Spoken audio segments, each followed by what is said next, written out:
Today's episode of the Natural Habitat Podcast is brought to you by PrestoDoctor.com. PrestoDoctor.com is the #1 place for you to go and get your medical marijuana card in California. You do a video chat with a doctor on your phone, on your computer, at the library, whatever. They process your ailments, and they give you your recommendation that same day. A digital recommendation you can show on your phone to any delivery service, and then you get an official copy in the mail just a few days later. It's only $69. They did that because they're goofy, and they just want to show that they have a sense of humor just like everybody else. And they're just like you. They're trying to provide you a safe and convenient way to get your card. Use the code NHP, save yourself $4.20. Today, we're kicking off Caveman Week, or Stoned Age Week. Yeah, that's good. That's good. I like that. Stoned Age. Okay, Stoned Age, and it's where we get high and we talk about the beginnings of ourselves as a species, man, the crazy animal that came out of the jungle, made cell phones, and started shooting bombs at each other's faces. And fucking throwing trash in space. Yeah, threw trash in space. And we also, the land wasn't enough, so we made a new island made entirely out of plastic. In the ocean. In the ocean. And eventually we're going to be able to stand on it. And that will be claimed to man. So, you ready to get into it? Yep. All right. Well, there's no better time than now. Because, actually, I don't think they're going anywhere. So, we got plenty of time. So this episode's also brought to you by YouTube. Brought to you by YouTube. Use the code NHP. The Natural Habitat Podcast.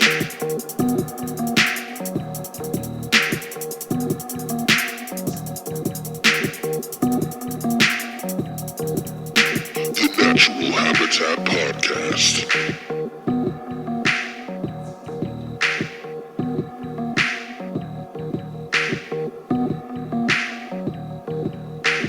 Natural Habitat Podcast. All right, so one of the craziest things happened to me the other day. I guess it's not one of the craziest things. Crazier things have happened, but a crazy thing happened to me the other day. What was it? I was visiting my lovely girlfriend on her lunch break, and we were chilling over in the shopping center. Just kind of hanging out, and this lady comes across the parking lot, and she has on like a nice jacket and like a nice scarf and jewelry, but her face is all like crackhead, and then she's wearing sweatpants and like nasty old sneakers that are all falling apart, and she's carrying like some bag full of clothes, and she comes walking across the parking lot at us. And she goes, "My son created Captain America. My name is Elizabeth Dawson, and I own this whole shopping center, and you guys need to get that shit out of here." Because we were kissing, and she was like, "None of that shit here." And we were like, "What?" And she's all, "If you're done buying stuff, then you need to leave. None of that here, all right?" And then fucking Michelle starts yelling at her. And it's like, "Fuck you, bitch. This ain't against the law. You don't own this place. I work here," and all this shit. And then she's all like, I'll call my son, the creator of Captain America, mind you, and fucking have him come and get us out of there." And we were like, "Call him." And then she just kind of left and ran away. Craziest experience ever. If I would have had my cell phone out recording, I would be a YouTube star right now. I'd be a millionaire. Let's look her name up right now and see if she's really Captain America's mom. All right, let's see. Creator of Captain America. Let's get into this. Yeah, because you never know, man. Captain America Civil War. Oh, okay, it's a new movie. I thought, all right, never mind. That fucking went through a whole nother thing in my head. Let's see. Published by Marvel Comics. Creators Jack Kirby and Joe Simon. So let's look into these people. No Dawson in there, right? No, I don't think so. Comic book writer Jack Kirby. Yeah, and it's like, also, this lady was like maybe in her 50s. You know what I mean? And she said that her son was the creator of Captain America. Well, this one creator that I looked up is already like 90 years old. Captain America is an old comic book. So this bitch was 100% crazy. That's crazy. It was cool, man. It was a lot of fun. She belongs in a cave. Yeah, I had a great time. I had a great time dealing with her. Yeah, I bet. Those are always interesting moments in life. Mm-hmm. So we are here to kick off the Stone Age week. Yeah. Caveman week. Caveman week, Stone Age week, Man Cave week. Yeah. Man Cave week. Hashtag whatever. Cave something. Cave something. We're here to kick off hashtag whatever week. Yeah. Yeah. And now, we did a couple week themed episodes. Now we're doing another one. What did we do? We did Space Week. And then there was Shark Week. We didn't do that yet. Yeah, we didn't do Shark Week yet. There was another one with Ninja Week. Yeah, Ninja Week. And now we got roped into this week-long mentality to where we have to theme up these shows together. And, so what happened now is we decided that we would get into this Stone Age because it's really all lining up for Saturday's movie. And that was an episode of Mikey Booyah Thinks Out Loud. I really shouldn't be talking about that stuff on the show.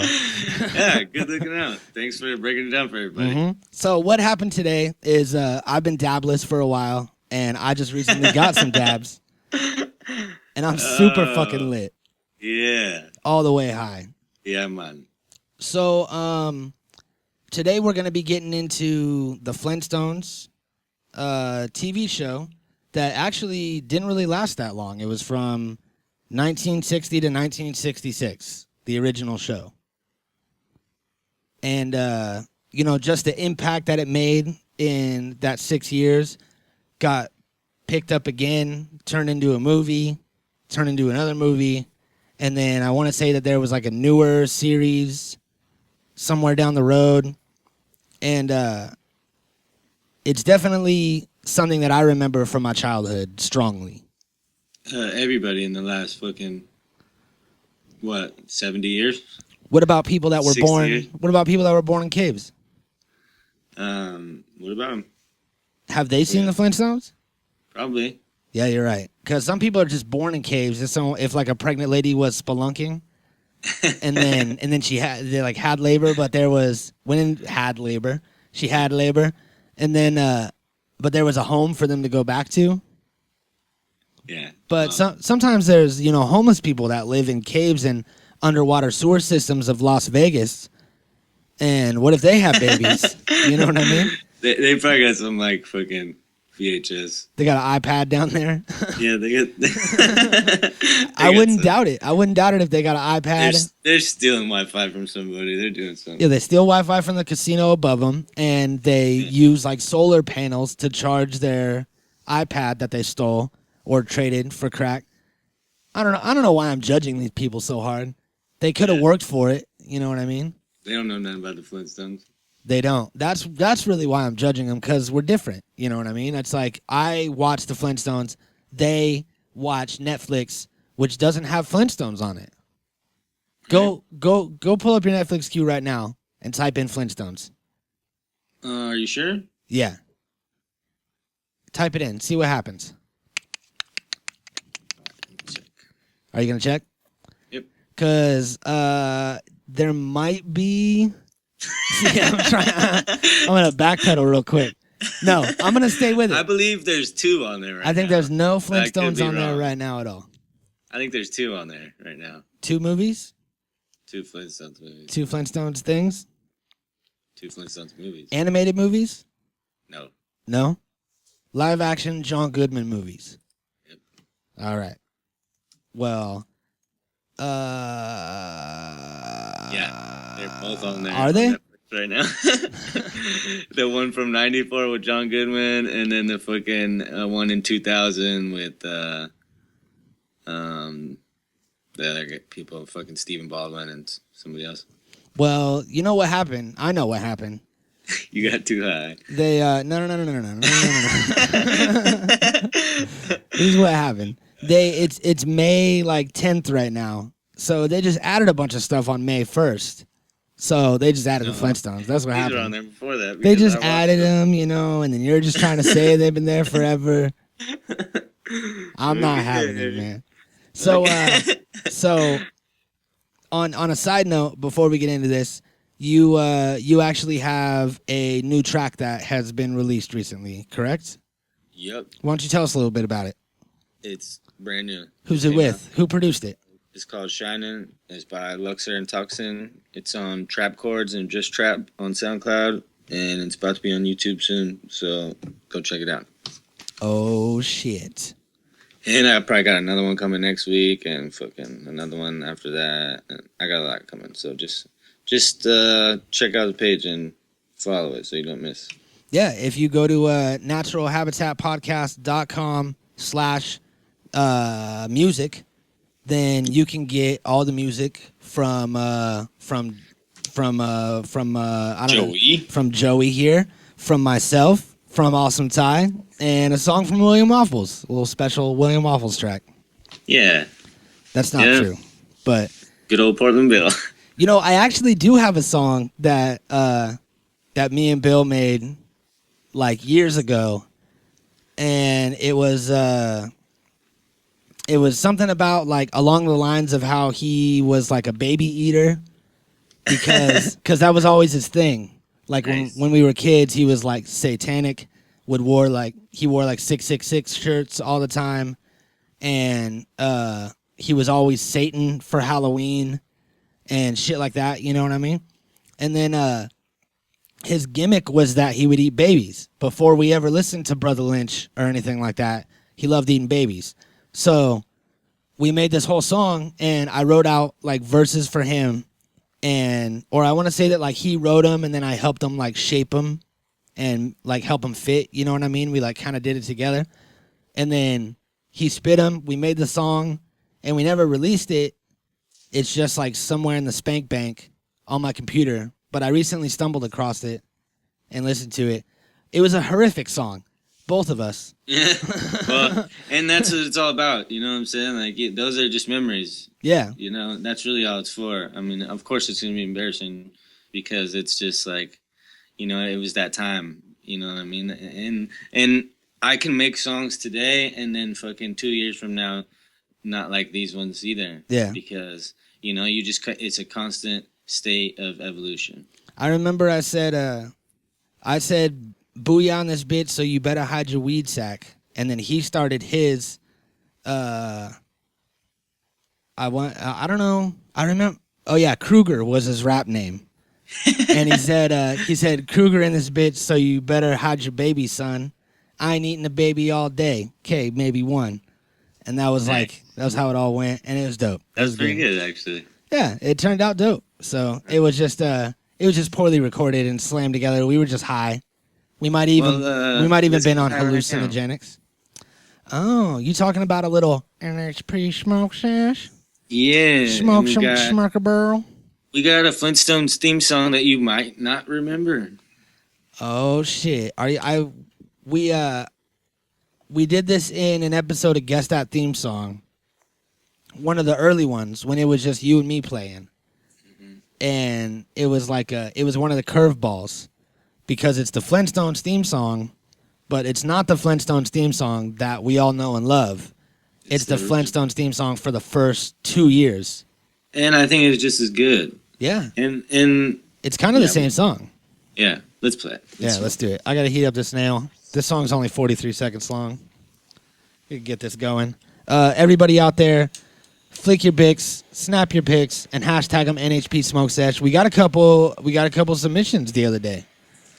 Nice. Shit's changing. I drove down the street today, down the 101 freeway, and I saw a billboard in my town for delivery service. NHP Smoke Sesh? Yeah, for NHP Smoke Sesh. And it was like, hey, enjoy this today. Yeah. No, it was for a delivery service. And it was like highest grade medical cannabis in the county and had a big old pot leaf on it and their phone number and their website. I'm not going to say who it was. You drive down the 101 if you want to see it. They could pay. But it was dope, man. Just the time we live in. You know what I mean? So don't be afraid to smoke along with us. Yeah, man. I clicked play. It's not playing.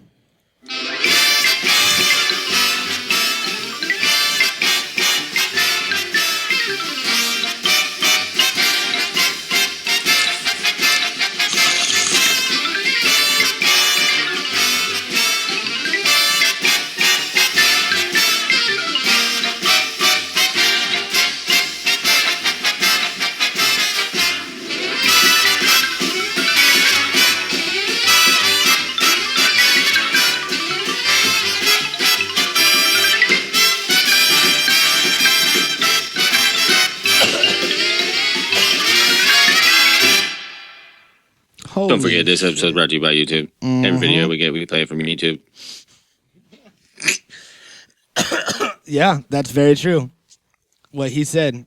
Yep. I don't think I've ever played a video that wasn't from YouTube on the show, and that's just our dedication to our sponsors. And this has been a YouTube commercial in the middle of the podcast. Shout out to you, YouTube. Mm-hmm. Now, it would be cool if you paid us money, YouTube. Yeah. You know, you kind of owe us for all this back advertising. We'll take care of that on another day. I'm going to get my Hebes on it. So this show starred a gentleman that a lot of people will recognize. His name is Mel Blanc, and he was the voice of a lot of iconic, like, childhood cartoon from my childhood, from my parents' childhood. And let's see, he was Daffy Duck, Tweety Bird, Bugs Bunny, Mr. Spacely in the Jetsons, and he also was Barney Rubble. Nice. That's a lot. And I'm sure you probably did a lot more too. Yeah, that's just the highlights, you know? Yeah. So he was the voice of Barney Rubble, and one of the dopest things that I found while researching this show was that there was 2 full seasons when Mel Blanc was in a car accident, was all fucked up, and they actually taped the show in his bedroom while he was in a full body cast, bedridden, and they pulled in all the equipment, and instead of just having someone else come and do the voice, they just recorded everything there. He had plenty of time to go over his lines, I'm sure, when he was laying in bed. Shit. And stayed busy. You know what I mean? You got it. No recovery time. You got it, man. You got to stay busy because that's what life's all about. It's about keeping it moving. Yeah, that's dope that, the sacrifices that everybody made. The production company made sacrifices. He made sacrifices to his health. And, he should have been resting after all this shit. It's also hard on your mind if you get in a car accident and a bunch of your bones are broken and you're in a full body cast. The last thing that he should be doing is, but maybe the last thing he should be doing is just sitting there, being all sad. Imagine that time too. I'd want to stay busy. If I was in a full body cast, I'd fucking hook the mic up and we would be doing podcasts all day long. Would you fucking even trust doctors then? If I was put in a body cast? In the fucking 60s or whatever? Oh, no. Yeah. That's a whole different time. Yeah, that's what I'm saying. Shit was not like it is now. That's some heavy shit, dude. It was 61 when he was in his accident. Yeah, and even now they don't have their shit together. Doctors, really. You know what I'm saying? It's like, it's all fucking medications and bullshit. They're all guessing. Yeah. That actually makes me think that we should be doctors. Yeah, we should try it. Honorary doctors like Bill Cosby. Yeah, we had to like go speak at a fucking college or something to get something like that. I'll speak at a college. Me too. I'm pretty sure I've been on college campus and had a conversation. Does that count? No. Does that count as speaking at a college? No. I don't know. It fits all the criteria. We'll figure out a way. So what are some of the elements of this show that stand out to you when you look back at all your childhood years watching the Flintstones? Everything was really like hipster, and that always stood out to me even as a kid.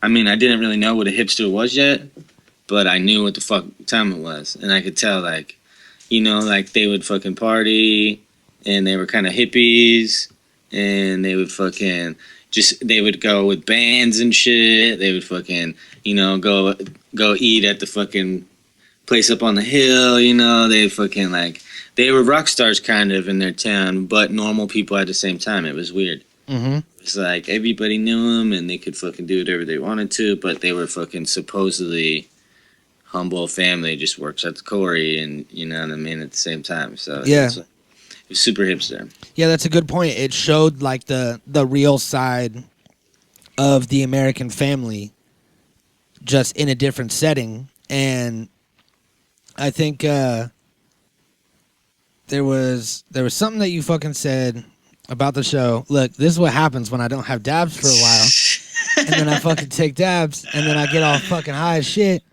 All right, well, here, let's do some facts. Oh wait, I remember it. All right. The Flintstones was the first animated show or it might have even been the first show on TV ever to show a husband and wife in a bed together. True. So it makes me think that one thing that all of these iconic shows and, you know, movies and TV shows that are from the 60s, 70s, 80s that we talk about, that we love, that a lot of other people love, that we get reactions from, and all these people are like, oh yeah, that's my shit. I fucking just watched that movie. It's super dope. It seems like all of these movies and shows always push some sort of boundary at the time when it was created. And that's what makes it iconic, is because they were the ones that were like, fuck you, we're going to do it like this because this is what it's like in real life, or this is what it's like in our universe we created. It's TV, it's fictional, get over it. You know what I mean? And yeah, it was somewhat like a fucking South Park or Family Guy today. Yeah, it seems like all the things that we cover kind of share that same thing, in where they don't really give a fuck about censors, boundaries, way things are supposed to be on TV. They always push that line and pushes them into infamy. I don't think most people realize that in the beginning the Flintstones were aimed at an adult audience. Yeah. And like that's when they were sponsored by cigarettes, and that's when they were like most hipster. Yeah, I remember we talked about it before, and we saw that commercial, the old Winston commercial. Yeah. Where actually, I'm gonna pull it up. I got it because it's pretty funny. Yeah. All right, here it is.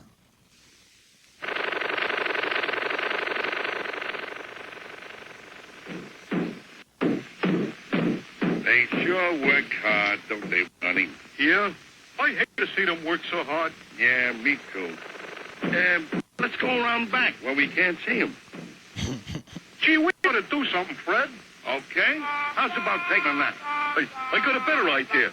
Let's take a Winston break. That's it! Winston is the one filter cigarette that delivers flavor 20 times a pack. Winston's got that filter blend. Yeah, Fred. Filter blend makes the big taste difference, and only Winston has it up front where it counts. Here, ahead of the pure white filter. Winston packs rich tobacco, specially selected and specially processed for good flavor in filter smoking. Yeah, Bunny, Winston tastes good like a cigarette should. Wow. Yeah. Yeah. That's really all you could say. Wow. And it was like, and for 2 years it was like that. Yeah, and it was almost it was like an episode, and I want to say that was within an episode, or it might have just been a short piece that was on TV as a commercial, but, you know, they were just talking and doing their regular back and forth, you know, talking about how hard the women work. Let's go around back so we don't have to see them.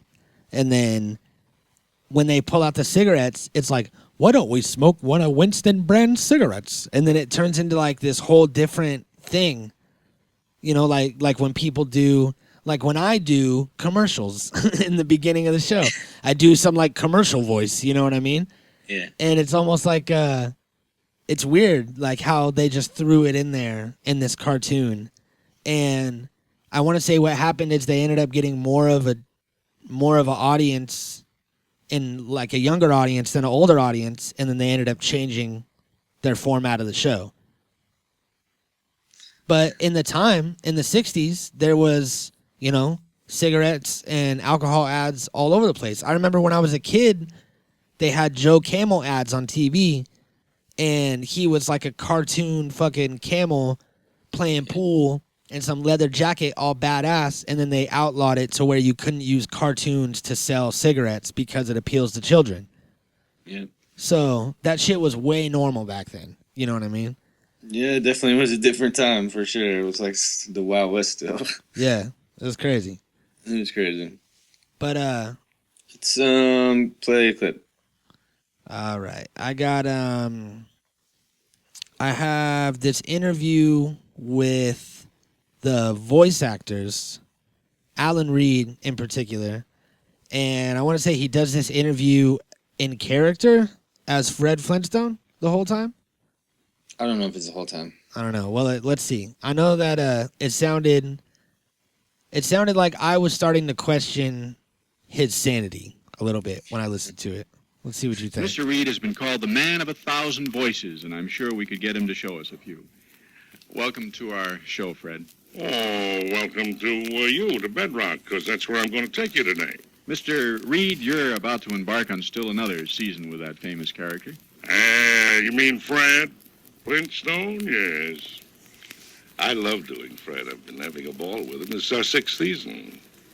It's been a career. Were they all in color? Yes, I think right from the start we were in color. What time will the show be on, Fred? The network, of course, will be ABC, where we've been right from the start, and I think we're going the same time as last year, 7:30 to 8 on Friday night.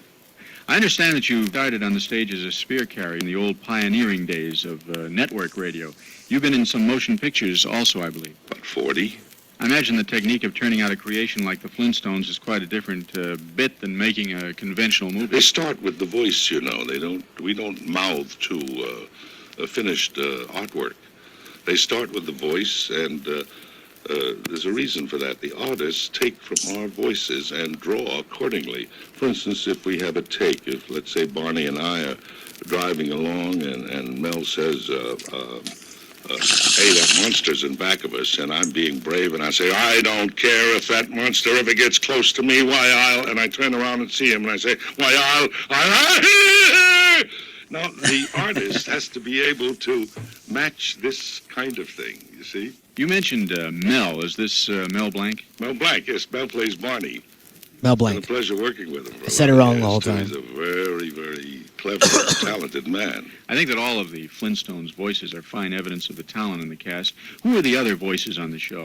Well, Jean Vanderpyle plays my wife, Wilma, and she also plays Pebbles, our baby. And Mel, of course, plays myriad voices. Besides Barney, he does all kinds of animals, and he does Dino and a whole bunch of things, unimaginable. Anytime an unusual sound is required vocally, Mel's there to do it. You've worked in so many mediums and so well in all That's of them. dope. Which That's fresh. Yeah, super fresh. And you know what I think is really cool is what he said about how like they do the voice first. Yeah. And then the artists go off of that. So here's my plea. Cue the music, Maestro. Oh, shit. This is my plea going out to all the animators out there. If there's anybody interested in doing an animation of the Natural Habitat podcast, please get in contact with us now. If you or anybody you know knows an animator that's lost and needs a home, tell them to get in contact with the Natural Habitat podcast now. We have a place for you here. We're looking for whoever really has the time. Lots of time. We're looking for anybody who's interested in being creative and maybe making something new. Very new. Take a chance and join us here at the Natural Habitat Podcast. Podcast. Call us now. All right. Are we going to sing it? We said we were going to sing. Nope. All right. No? Nope. In the arms. Every time. I can't do it like her. Every time. Definitely not. No, definitely not. You're very bad at it. So yeah, man, it's like I think that this show definitely had in mind advertising the whole time, like how it started with cigarettes, and there's countless other things that they advertised, but I read that when they had the Flintstones have a child, they were going to originally have their child be a son and be Fred Flintstone Jr., and they changed it when it was in production to Pebbles because at the time, girl dolls were selling 60 to 1 to boy dolls. So 60 Barbies were selling for every one G.I. Joe that was selling. So they did it straight for merchandising because they knew that if they made this Pebbles thing, little girl doll, that a bunch of girls would buy it. Yeah, and that's smart as fuck. I mean, like, you definitely should have some type of game plan going into it if this is what you're gonna do. You know, like you're using it as a platform to get where you got to go. It's a vessel, you know, and the Flintstones are a huge brand. And especially for that time, they were like the innovators, you know, they were part of this Hanna-Barbera universe. They were part of this phenomenon that had never happened before, that was like really widely taking off. And, you know, it was just a timing thing. So they did it right. And everybody really kind of learned from people like them, you know what I mean? And that's how we got to the point we're at. Everybody else kind of like takes from somebody else and brings something else of their own to the mix, and then fucking things evolve every generation, and then we get to fucking Star Wars universe where we're at now, where fucking everything on Earth is covered in Star Wars. Yeah. It's amazing, right? I know. It's fresh. It's crazy. And it's like, you know, phases come and go. I was just talking about it the other day, how things will like become popular and then everybody's all about them. And then if you go to any store, there's things like it happened with zombies recently. And I was into zombies my whole life. And then all of a sudden everybody got into zombies. And then everything was like zombie survival shops and all this zombie survival gear and all this fucking zombie knickknacks. And it pissed me off because then if I'm like, yeah, man, I like zombies, people are like, yeah, so does everybody else. Fucking hipster. I think resurgences are necessary, you know what I mean? Because it keeps the lifeblood flowing in those genres, you know? If zombies didn't have the internet and weren't able to get popular again, there'd be nothing left. You know what I'm saying? All you would have is fucking the original shit. And really, I mean, like, I think that the new shit that's been out has been crazy, and zombies have super evolved, and like they're still evolving right now. I think it's only going to get better. So, you know, it's cool that these resurgences do happen like that. I think the internet is so strong. Yeah, but one of the few things that stayed relevant and stayed strong throughout the years is Star Wars. You know, Star Wars was always fresh. Either you're into Star Wars or you're not. And still to this day, there's people that are like, I'm not going to go see the new Star Wars movie. I don't like Star Wars. I haven't seen them. It's not like everybody just goes and sees it because it's Star Wars. Like, you know, like fucking like Captain America or whatever, you know, blockbuster movie. Everybody just goes because it's the new movie out. And Star Wars has still stayed this, like, this precious thing. Every time it gets bigger, it seems like. Yeah. Every time, like, the 70s was huge. And it never fizzles out. Yeah. Then the fucking 90s was big. or whatever, 2000s or whatever when it came out. And then fucking now it's like the biggest it's ever been. Yeah. And I don't see it slowing down, dude. Especially how intricate the universe is getting and how they're breaking off all these individual sides films, and like there's a whole list of movies coming out now, and all these stories are gonna get deep, and it's fucking the universe is about to fucking expand in a huge way because of so many open doors or possibilities. You know, I think it's smart, and I think we're all like in for a treat, really. Yeah. You know what I mean? Like this is gonna be something done right. Everybody's gonna do the best they've ever done. Anybody involved, and they're gonna have Disney to back them up. So it's like it's a timing thing. We're lucky to the time we're at. I bet the Flintstones will come back again too. You know what I'm saying? Like eventually. I bet we'll get a fucking we'll get a new live action Flintstones, or like I don't know. We'll probably get something cool. Fucking yeah, I think eventually it'll come back around. Everything will. Yeah. And it's funny that in that interview, what's his name? What's the guy's name? Alan Reed or something. Alan Reed or something. He said that they were broadcast in color the whole time, and the show was actually broadcast in black and white for the first 61 episodes. Yeah, but how long is that? That's season 1 and 2, so that's 2 years.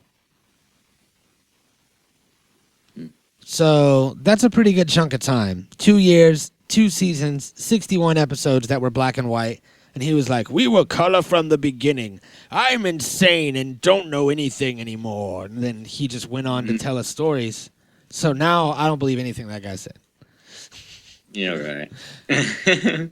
But still, how do you not know that your show started in black and white and then turned to color? You figure that would be like a monumentous event. He does. He's just trying to hype it up. You know what I'm saying? That was like right when fucking color was big.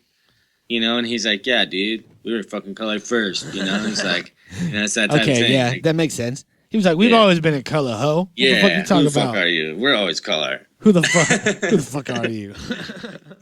We don't play no black and white shit. Yeah, I ain't no punk bitch. That makes sense. All right, we got this interview with John Goodman, a little talk that he did on the Today Show. If you want to play this and take a dab, or take a smoke. Do it. Take a smoke. Do it. Steven Spielberg. I was gonna wait for you to say it one more time. Always about 6 years ago on the very first rehearsal, the very first table reading, he turned to me and he said, "You're going to be my Fred Flintstone." How does someone go about preparing for a role like that? I'm sure you'll be asked this a million times. You probably already have been asked. But did you really want? Did you hear what he said? What did he say? 6 years before the Flintstones, Steven Spielberg told him that he was going to be his Fred Flintstone. Damn, that's crazy. That just snuck by. You didn't even notice that. Yep. I didn't notice. I didn't notice that he said 6 years. Yeah, run it back. That's crazy. Run it back. Steven Spielberg. I did a movie with him called Always about 6 years ago. On the very first rehearsal, the very first table reading, he turned to me and he said, "You're going to be my Fred Flintstone." That's crazy. How does someone go about preparing for a role like that? I'm sure you'll be asked this a million times and probably already have been asked. But did you really watch the cartoons carefully, and how closely did you want to model your Fred on the Fred we knew and loved 30 years ago? Well, I had the studio send me to the Middle East so I could go out some archaeological digs, such like. I showed up and I tried a few different things, and they said, "Well, John, could you make your voice a little bit more like the cartoons?" I said, "Okay." And then I'd do some other stuff. "Could you be a little more like Fred?" I said, "Okay." And it was like not many choices, so it was easy. And can't you give one more yabba dabba doo before we go? Come on. Yabba dabba doo! That was much better. Thank you. God, he's not a fucking trained monkey. Like, what the hell? How disrespectful was that? He is, though. He is. You got to go on those campaigns. You are. And that's like, That's that shit that fucking You gotta Conor make McGregor him, was just talking about you gotta UFC make him and all say that. yabba dabba do. You don't have a choice, man. You gotta go fucking play the part. You gotta go do the promo. Yeah, otherwise people aren't gonna like you, and it's gonna be negative. You want the most people going to that movie as possible, so you get the most money. Yep, I saw it on his face. She's like, let me get one more yabba dabba do before we go, please, please. He's like, I hate And he's myself. like- I want my head to explode right now. And he felt that last little bit of his soul. Like if you're playing Zelda and you have like all the hearts unlocked and you're down to like 3 hearts. He felt that last little, like now he's only down to 2 hearts. Yeah, I think that type of shit is the worst. Soul's almost You know, gone. that type of soulless self-promotion for fucking movies and shit, it puts it off on the character like that, when in reality they're forced to do it. You know what I'm saying? It's like, Yeah. it's crazy. It's crazy the facade that they try to play, and like the fact that if you're that actor and you have to go through all that bullshit and you have to constantly go do all that shit, and like it can't be fun. You can't be that much of an attention whore that you would rather do that shit than go do some shit you want to do. You know what I'm saying? Like, it's fucking stupid. And that's why actors get paid so much. Yeah, you know, or 'Cause- like why so many of them are batshit crazy. Yeah. Because, production lasts years sometimes. And then you have to go on all this promotion shit. And then there's another thing that I found out, not really related, but kind of. I found out that if you go on like Survivor, for example, or like some sort of show like that if you lose, then you have to be you get like sequestered in a hotel where it's like a resort. They put you and all the other people that lost there, and you have to stay there for like 40 weeks. And you have to wait for the production, for the show to end, and then for the editing to be done, and then for the promotion, and then for it to go on TV, because they don't want you to tell people that you didn't win and then Bro. spoil the show. 40 weeks on the island. I'm not mad. You know what I'm saying? I'm not. Fuck life. You know what I'm saying? Like, I'm not mad. I'd be super happy. I don't give a fuck. Yeah, You know but what it's I mean? like, but you're already not making that much money being on reality television. I know, but you got paid a price for going. That's what you signed up for no matter what. Yeah, it's You know, still, but it's a lot. It's a lot to the ask win for. is a bonus, right? Like nobody can guarantee the win in their purse when they sign on to that shit. So when they like have an opportunity to like win $1 million at the end of a show like that or something, then that's just a fucking bonus and a reason why you put yourself through that shit to go do that shit. But for the most part, motherfuckers are getting paid a set amount just for being on the show regardless, and then they get residuals for like whatever appearances they make after that and shit. Yeah, it's all about the risk and taking the jump for the reward. Yeah, but I mean, I'm sure it's a that's decent crazy. amount of money. What do you think they get? Probably like $30,000 a person to go on a show like that.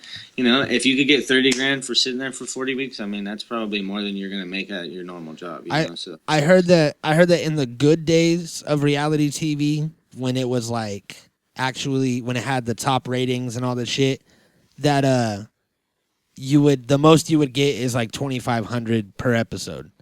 So that doesn't really add up to a lot, depending on what show you're on. And it's like, it would just be weird to be held in this place, no matter how nice it is, which I'm sure it's not super nice. I'm sure that they don't spend top dollar and give you fucking champagne and caviar and all kinds of shows all the time. It's probably just a place, and they have fucking regular nasty food, and you have to stay on the grounds, and it like probably sucks. It would be cool for a while, then after like a couple weeks, you'd be like in prison at this hotel where no other people can come in and out. It's just you and the contestants, and you probably banged one of the chicks already. So it's like a weird thing when you go downstairs. Like she's always like, then some dude's like all folding his arms and looking at you, and you're like, what the hell, dude? Like I'm not in love with her. Like that's not what this is. We're on a fucking like in a resort together. I have urges, man. Like you can go next. It's totally fine. And then she like tries to say that you forced yourself upon her, and you're like, dude, are you serious? Look at the size of this bitch. Like, never mind. I'm not even gonna get into it. yeah, no shit. But either way, it's a lot to ask for. Yeah, I mean, I get it. It is a sacrifice, I guess, to give up 40 weeks of your fucking boring ass life to go do something different. But that's what I was talking about. I was trying to get to something, but David Cho, you know who that is? The artist, crazy eccentric Facebook guy. He's dope. Yeah, he's super dope. And did you hear about Critter's cash crawl that he did a few years ago? Yeah. And it was like $1 million, or maybe it was more than that. And it was all like in a big duffel bag, hidden somewhere in the United States. Well, they left cash along the way too. Like it was like they geocached everything. So like you would go and pick up clues and everything, and then they would have money stashed at different locations. And then there was the winner would like end up getting like fucking $1 million or whatever. And then there was like red dots everywhere. Like they would spray paint a red dot and then leave a clue. Like every couple days they would leave a clue of a new place. And like the first clue was in like Mexico, and the next clue was in like New York. And it's just all over the place, and there's these little red dots, and you have to take a selfie of you with the red dot at this place, and whoever got the most pictures with the most dots wins the prize. They meet up with them in Vegas, get a fucking giant bag of money, party all night, go to like a fight or some shit. And he said that he did it because he had the money that he wanted to give away. And he also wanted to push these people, however many people were involved in it, to just take everything in their lives, sell everything that you own, and just leave. Just get up and leave. Just quit your job, save your next couple paychecks, quit your job, go on this search for this money. And he was like, even if you don't win the money, then like it's almost like a new roll of the dice. So he was like, if you feel like you're lost in life, if you're just wasting away, doing the same thing, nothing's really going on, all your friends have like gotten married and have families, and you're just chilling, then take this adventure. And if anything, you're going to get life experience out of it. And he's right. Yeah, he's totally right. And the way that he put it out, it was like really empowering. You know what I mean? Yeah. So it's dope. Sometimes it's worth it to throw it all away. I considered it, but by the time I found out, there was already like 7 clues put out, and everybody had a way head start on me. So I would have just been pissing in the wind at that point. Would have been a flagstone instead of a Flintstone. But if we build up this this podcast network to multi-million-dollar, level, then we will do our own version of a cash crawl, and we're pretty much just gonna steal his idea. And we'll fucking hide them all in strippers' underwear. Ew, I know one that fucking. God, there's this girl that we grew up with that fucking that is like a stripper. She moved to like Sacramento or something and was a stripper, and we were friends on Facebook. And then I got a Facebook request the other day from an ass. It was just a picture of an ass. And I was like, who the fuck's ass is this? So I go to the profile. There's no other pictures on there, just the ass. And it says stripper at Spearmint Rhino, right? So I accept the friend request, and it pops up, and it's this fucking bitch, this stripper bitch that was like my homie's little sister when we were growing up. Like when we were doing drugs and fucking around in high school, she was like 8 years old, and now she's some stripper at Spearmint Rhino. And I don't know. She might. Since she just sent me a friend request and I post episodes all the time, she might listen to the podcast. You know what I mean? Just to check it out while she's like hanging out in the back of her thing. So I'm not trying to hate on her and her lifestyle or anything. But what I am saying is that we're gonna need you and some of your friends so that we can hide some money. For the cash crawl. Yeah, for the cash crawl. That's all I'm saying. Yeah. That's all I was getting at. I know it got negative for a while. Yeah. She's got a... Never mind.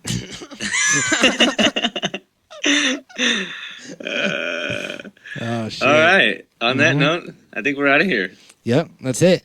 Thank you for joining us, everybody. We'll be back. We'll be back on Thursday to continue the Caveman Stone Age Cave Week of the Neanderthal Barbarian Cave Dwellers.